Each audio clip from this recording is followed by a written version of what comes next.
What's the word, y'all? Quick video about the deadline, okay? I promise you I'm gonna get you a video about the winners and losers of the deadline. Shout out to the Mavericks, shout out to the Knicks who really dominated the deadline. It was not the best deadline. We got spoiled last year and the year before that, regardless. I'm gonna put together a video talking about all of those things. And we're only 2 minutes outside the deadline. Corey Joe just got traded, so we got a few buzzer. Yeah, for some context, if I clip this up on YouTube, I was watching other people's streams while I was streaming. Kenny ended that shit at like 3:02. So this is fresh off of him streaming. He has a lot of energy going into this video, bro. He just coming in. I just streamed the last 2 hours of the draft of the deadline. I'm so upset and disappointed about my favorite team. And over the last couple years, I've been trying to balance the content, right? I've been trying to talk about the league at large and not let a bulk of my content be about my favorite team. Right. I have to now. I ain't never seen that before, bro. Oh, shit. Because this is the second straight deadline where the people up top sat on their hands and did nothing. DeMar. Hey, Kenny, talking shit, dog. I ain't gonna lie. I need to see this side of Kenny more, bro. I need to see this side of Kenny more, man.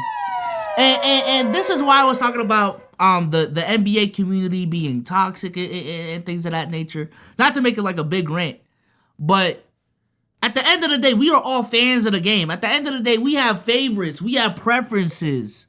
Show that shit, dog. Motherfuckers want to take this basketball shit so serious. People want to be so objective as much as possible that you don't even like enjoy, like the enjoyment part of the game goes away. You know, not saying that that's Kenny, but that's for a lot of people. That's for a lot of people, bro. Like this shit is not that serious. It is. At the end of the day, it is a form of entertainment. Have fun with it. You know, have fun with it. DeMar DeRozan, expiring contract. Well, he had 2 years left on his deal. Last year, we should have traded him then. I love DeMar DeRozan's game. I'm thinking about the grand scheme of this team, right? Anything I say in this video is not a personal attack on these players or their basketball playing ability, because these guys, DeMar DeRozan isn't a phenomenal basketball player, but I'm thinking about the future of the Bulls, the now of the Bulls in this team, right? DeMar DeRozan should have been. Hey. That's a Stephen A. That's a Stephen A. Preface right there, man. That's a Stephen A. preface right there. Now, you do have to do a lot. And I do think it says a lot that you even have to preface your statements like that, because you're actually connected to these dudes. You've had conversations with these dudes. But, ooh, okay, I feel it. I feel it. Trade. 34 years old, last year of his contract. The Bulls offered him an extension a few months ago. He didn't like the number. Right. And he still hasn't been traded. So that tells me one of two things. This offseason, he's going to walk for nothing, or we're going to overpay to keep DeMar DeRozan on the team until he's 37 years old. Right? Alex Caruso is having a phenomenal season. He's one of the best defensive players in all of basketball, and this year he's actually attempting to score the ball. Last year he was a super valuable asset to potentially be moved, and that was before he would shoot a 40% from three. He has this year and next year on his contract. Personally, because I see that this team is destined for another 36 to 42 wins, I am team, even though we love Alex Caruso, and trust me, I do, that we need to capitalize on the value, because Alex Caruso being on this team in this moment in time is not winning us a playoff series. So let's trade him while he's at the peak of his powers, while his market is at an all-time high. Do you know how many contenders called about Alex Caruso to be shut down in the last? Every single goddamn one of them, dog. Every single goddamn one of them, dog. Jeez. And this is why my biggest pet peeve in the league is purgatory teams, dog. It always has been, always will be.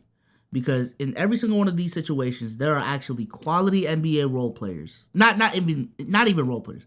There are quality NBA players that could be spending their time either being developed properly or playing high-level winning basketball, but are just being withered away because their front offices do not know what the fuck to do with them, or are incapable of making smart decisions. DeMar DeRozan, with how he's playing right now, should be playing high-level basketball. Especially at 33, he should be playing high-level basketball. Alex Caruso should not be wasting these last 2 years on a team that cannot play high-level basketball. Zach LaVine, same thing. Hell, damn near Kobe White. I would love to see Kobe White in a situation where he can develop properly. But because this team is just laying in the middle, Can they be a play-in team? Are they rebuilding? Now we're even wasting that. This shit is ass, bro. 2 weeks, we keeping him. And the next year, I'm just going to assume based on the track record, we're going to keep him then. And he's going to go. He's going to walk for nothing. Or we're going to overpay him.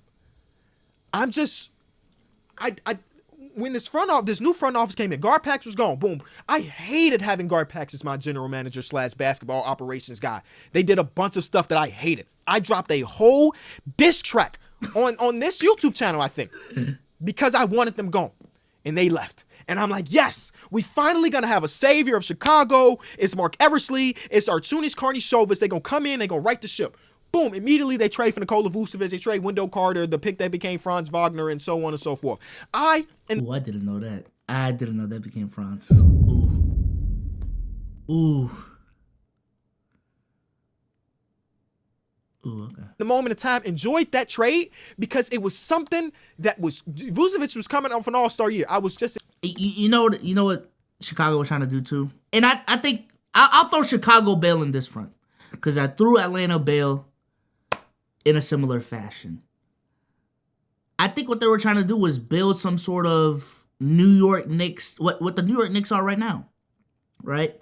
And they showed promise within like the first 20 games of like Lonzo's healthy season, right? Sometimes you make deals on pay. I also think Chicago is one of those teams like New York that franchise is just looking for winning basketball for a couple of years. They just want to be proud to be a Chicago Bulls fan. They want, especially with the attendance thing that we were talking about. They are a diehard fan base that just wants to be proud to call themselves a Chicago Bulls fan. So when they brought in DeMar, when they had Zach LaVine, when they brought in Vucevic, brought in Lonzo, brought in Alex Caruso, that was the idea, is to build a fun team that this fan base could be proud of, right?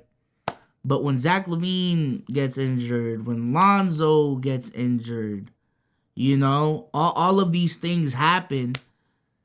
Hindsight is 20/20, and ultimately you have to deal with the cards that you're dealt with. But back then, you made the decisions that honestly made sense on paper, and things just didn't work out, right? Just because the outcome is the outcome doesn't necessarily mean that you made the wrong decision going into it. Does that make sense? Shout out to Panic Rush for the Prime. But there's certain things in life that are just like that. Like, you thought this was going to happen. On paper, everything made sense. But once you went out there and actually made that decision, the outcome that you wanted it didn't end up happening. So you didn't necessarily make the wrong decision. You made the right decision. The wrong outcome just came from it. So excited for that trade. We go get DeMar DeRozan. Love it. Lonzo Ball. Love it. Since then, nothing has happened. And the 2021 NBA season, the 2021-2022 NBA season, or maybe my years mixed up, the Bulls went into the All-Star break with the #1 seed in basketball. Lonzo Ball is there. The Bulls are hooping. DeMar DeRozan is at an All-Star. This is what I'm talking about. Caliber level again. Everything is great. We have peak vibes. Yep. But under the hood of this car. And if that team just kept on going the way that it was going, I genuinely think Chicago Bulls fans would have been fine with that. They would have been excited for that, even if they were a real championship contender or not. They just want something to root for. That's what I'm saying. The Chicago Bulls, you're like, this team is 2-13 against teams above 500. Should we worry about that? Nah, we good. The vibes are great. Lonzo Ball goes down with his injury, and now we fall down and we make the playoffs. We lose in the first round. Next season come around, they say, hey, Zoe's going to be good. We're going to run it back. And in this moment of time, I'm like, cool. Zoe was a crucial part of the team. Running it back is not a bad idea. We run it back and things get dramatically worse. Lonzo Ball is not coming back. It's now been 2 full seasons, 2 full years since we've seen Lonzo Ball suit up and play basketball. Shout out to Lonzo. Get well soon. This team, this organization, this ownership group, and these people in the front office are hoping to rekindle the fire that was 2021, 2022. Yeah. We are 2 full years away from that. At some point, you got to let it go. At some point, you gotta let it go. And 2 years after the fact, to hold on to what Linus just said, a stretch of games that ultimately was just a small sample size, and 2, when y'all face good teams, y'all weren't playing that well, y'all had to let it go. Let it go way sooner than this. Way sooner than this. That streak where we were good against really bad teams. And to see that not even the smallest asset, Drummond is a player on this team that has been super valuable. I've enjoyed Drummond's time as Chicago Bull. I'm pretty sure he's not going to be on the team next year. I'm pretty sure that the 76ers, that the Warriors, that a couple different teams, the Dallas Mavericks before they traded for Gafford, were calling about Drum. And instead of taking these calls and taking the best trade package for him, he's going to be on the roster for the rest of the season. Again, it's not an attack on him because he's been phenomenal this year. That too, they found a gem in Andre Drummond too that had like trade value. Like he upped his stock as much as he could, given everything that we knew about Andre Drummond going up to the season, and they still held on to him, dog. What are they doing? But he's also playing a lot better than the contract that he's being paid right now. I think I have that same futon in the back, Same thing I said about DeMar. Either we're going to overpay him this offseason to keep him around, or he's going to walk for nothing. These people came into the front office, and I'm sorry, trades are still happening, I would assume. So I'm just, yeah. Okay, just the last one was a second-round pick for Corey Joe. These guys came into the front office and told us a bald-faced lie. We will not accept mediocrity. You will not accept mediocrity. Okay. I love that because the last front office pool was very okay with mediocrity. Yeah. You're telling me that we want to he's going crazy. Nah, he's going. I'm here for it. He's going off. In the last 2 years, He going off, Chad. What team has been more mediocre than the Chicago Bulls? More average than the Chicago Bulls? It does not exist. And we just walked into another deadline and did nothing. The people in the front office have made one trade over the last 2 seasons. One trade. That's 30th in the league. The 29th. They are literally the definition of doing nothing is the wrong decision. Team has done 7. So there's a 6-trade gap between our front office and the second to last front office. 6 trades. And Kenny, what is the trade they did? They traded 2 second-round picks to get 1 second-round pick. No, you see, hey, chat, y'all see the pain in his fucking eyes, dog. I feel bad, bro. He's literally staring at our souls, bro. Oh my God. I feel so bad, bro. This is a broken man NBA-wise. This is a broken fan right here, bro.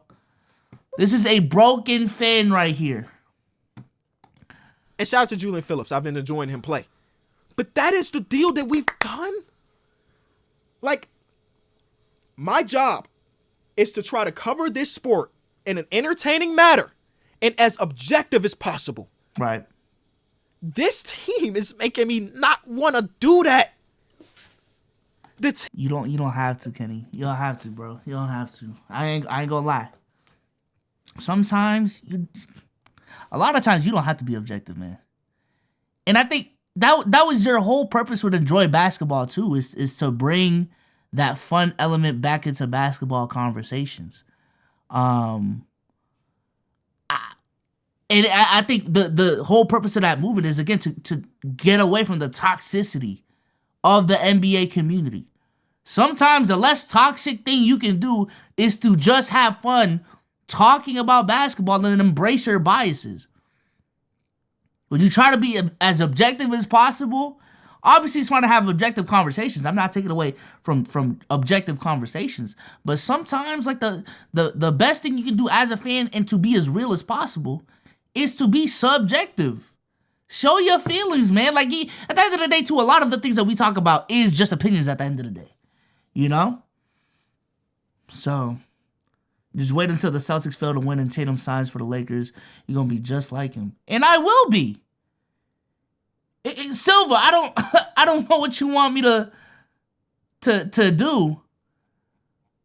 If/when that shit happens, I will be, and it is fine. Because I am a fan of something. I have preferences. Sometimes you just gotta embrace that shit. Team that got me into loving the game of basketball, that it has become my whole career. One of the biggest things about who I am as a person is the Chicago Bulls. And this team is making me not want to do that, bro. I went on a small rant a couple hours ago during the deadline about this front office. And I feel like a broken record because this video I made 4 or 5 years ago about the previous regime. The previous regime is better than these guys. Oh, wow. Better. The one thing about the previous regime, even though they also were okay with mediocrity, at least they drafted well. At least they brought in Jimmy Butler with the 30th overall pick. At least they found Bobby Portis in the end of the first round. At least they found this guy, that guy. They did things well. This team, these guys have not drafted well. They have not put together really good trades. The two good things that this front office has done is get Alex Caruso away from the Lakers. Beautiful. Beautiful thing. Alex Caruso, again, is a stud, one of the best defensive players of basketball, one of the most valuable pieces that was potentially being moved and he wasn't moved. They get that. All of the credit. The second thing was bringing in Lonzo Ball. Right? These dudes, they got caught cheating to do that. So you got two really good moves. And one of them, the NBA told you did illegally in 4 years. Kobe White is in running for most improved player. He's been killing the game. Right. That's not their pickup. They extended him. That's not their pickup. Think about that. And it all starts from up top. Yep. This ownership group does not care. I will say this, a theme of this year for a lot of the blame game conversations that we have, it starts up top, bro. It starts up top. And I think this is the evolution of that conversation. You know, for years we were blaming the players. This player can't get it done. And then we moved on to coaches. Oh my God, his schemes are He can't manage his rotations. He lost the locker room. This, that, and the third. But ultimately, it does boil down to the front office. At the end of the day, I think more often than not, the party that should get a majority of the blame is the front office. It does take an entire organization, and I am not saying that even when I say this, that the front office deserves 100% of the blame. But again, I will bring it back to content creator terms. You can blame an editor as much as you can. But at the end of the day, who vetted out that editor? At the end of the day, who hired that editor? At the end of the day, who put their trust into that editor and made the decision that, yo, this is my guy, right? When they had options, when they had time to choose, who's the right person for this job. If I hire someone and he is the wrong person for the job, while there is accountability to be held for that employee for not performing the task asked from him, it is at the end of the day up to on me for hiring the wrong person. You know?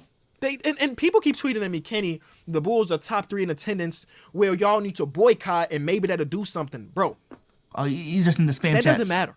You want to know why? In spam chats. Because the year that the Bulls were 22-60, we were top 3 in attendance then. They're not keeping this mediocre team together to sell tickets because it doesn't matter what product they put on the court. Us Bulls fans, we ride for our team. We're one of the biggest markets in the world. So whether the team is winning 7 games or 70 games, the United Center is going to be packed. I was a season ticket holder the year they won 22 out of 82 games. Damn. I drove 40 minutes to United Center during a fucking blizzard shit. Because I love the Bulls. So the people that saying, they're being mediocre to sell tickets, they're going to sell tickets regardless. So what is the other reason to be mediocre other than the front office is afraid to look like jackasses again? And guess what? You still look like it. Every other person in the NBA world is looking at the Bulls like, he's going off, bro. What are they doing? What are they doing?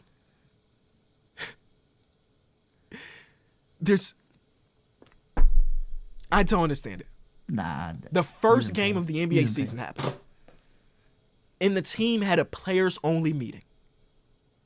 That was the moment in time where you should have been like, all right, these next 3 months, we're going to evaluate our talent and figure out who we want to build with. That was what I convinced myself you were doing. No. Womp womp. No. Womp womp. They want to be Danny Ainge without putting in the work to be Danny Ainge. You have to accept the fact that some of the trades you're going to do, you're going to walk out as losers in the moment. They want to trade all of their assets for 7 first-round picks plus 3 competent players. That's not the reality of the league, bro. It's just not. These two dudes. In other words, Kenny calling them pussy, man. I ain't gonna lie, man. He's not being direct with saying it, but yeah, this front office is pussy. Dudes. Tim Connolly drafted Nikola Jokic and Artunis Karnisovas was there. And now he runs. BSOLZ, what are you going to do if the Celtics become a poverty franchise?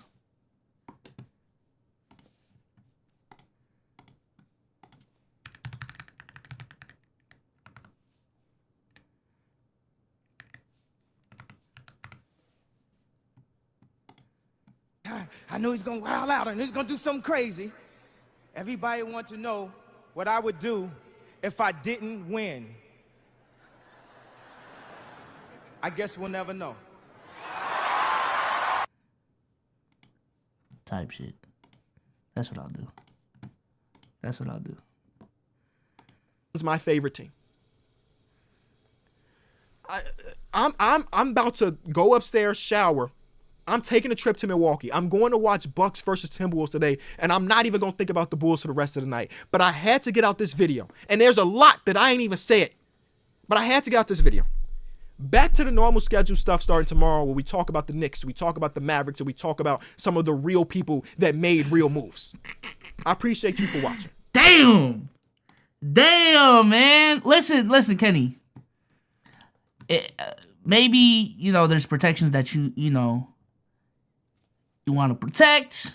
And I get it, because even when people were spamming that chat in your chat, I said on my stream, like, yo, you think Kenny wants to ruin his relationship with the Chicago Bulls? Well, we got bills to pay. But ultimately, you can still get your shit off without doing that. You know what I'm saying? Like, it's okay to be a biased fan. I think everyone has biases at the end of the day. Everyone has biases at the end of the day, and it's okay to lean into them.